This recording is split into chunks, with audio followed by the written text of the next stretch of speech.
কিছুদিন আগেই বলেছিলাম ডেভিল ইনুসের পাপেই ধ্বংস হবে বিএনপি, ধ্বংস হবে তারেকের প্রশাসন।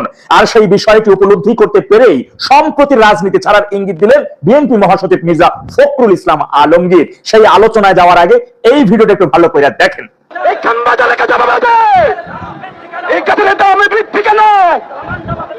বাহ, ব্যাপারটা দারুণ না বলুন তো? তারেকের প্রশাসনের পাহারায় স্বাধীনতা বিরোধী জামাতিরা রাজধানীতে গ্যাস বিদ্যুৎ দামের বৃদ্ধির কারণে মিছিল করতেছে। এই খাম্বা তারেকে জবাব দে, গ্যাসের দাম বাড়লো কেন? খাম্বা তারেকে জবাব দে, বিদ্যুতের দাম বাড়লো কেন?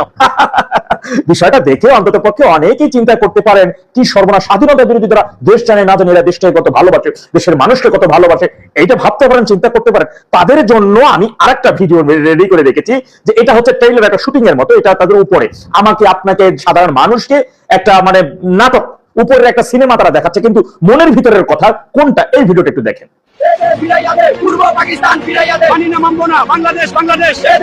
এইটাই হচ্ছে তাদের মনের আসল কথা। পূর্ব পাকিস্তান ফিরিয়ে দে, দিতেই হবে, মুক্তি বাহিনী মানি না, ৭১ মানি না, এইটাই হচ্ছে তাদের আসল সিন। আর এই জিনিসটা সম্প্রতি মির্জা ফখরুল ইসলাম আলমগীর 17 বছর ধরে বিপদগ্রস্ত বিএনপির মহাসচিব বা নেতৃত্ব দিয়ে আসছে, নেতৃত্বের শূন্য দলটাকে। ইভেন তারেক ছিলেন দেশের বাইরে পলাতক অবস্থায়, এখন তিনি মন্ত্রী, একটা গুরুত্বপূর্ণ মন্ত্রণালয়ের মন্ত্রী। আজকে সংবাদ সম্মেলনে তিনি বলতেছেন ঢাকায় বসবাস অনুপযোগী, ঢাকা তার ভাল লাগে না, তিনি ঠাকুরগাঁও চলে যাওয়ার জন্য মনস্থির করেছেন বা ঠাকুরগাঁও চলে যাবেন। অর্থাৎ ঠাকুরগাঁও কখন তিনি চলে যাবেন? রাজনীতি তার কেন্দ্রীয় কার্যালয় ঢাকায়, নয়াপল্টন, তিনি এখন রাজনীতি ছেড়ে দিবেন, মানে এখন তিনি ঠাকুরগাঁও কি বসবাস করবেন? এটা রাজনীতি ছাড়ার ইঙ্গিত নয় কি?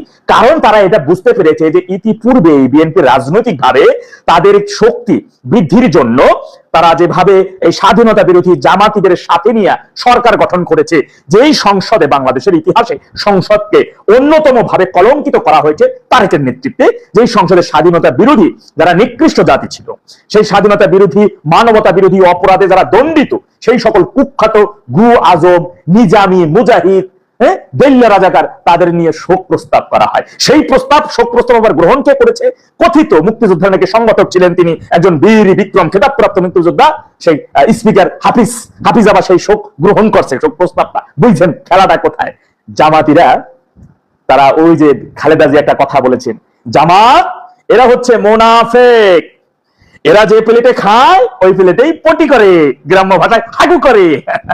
এখন সেই জামাতিদের সাথে জানি আমরা যে অলিখিত একটা চুক্তি তারা করেছে যে আওয়ামী লীগের বিষয় তারা এক মিনিটে চলে আসবে, কিন্তু জামাত যে সুযোগ পেলে তাদের বাকি অংশ গ্রাস করে ফেলবে।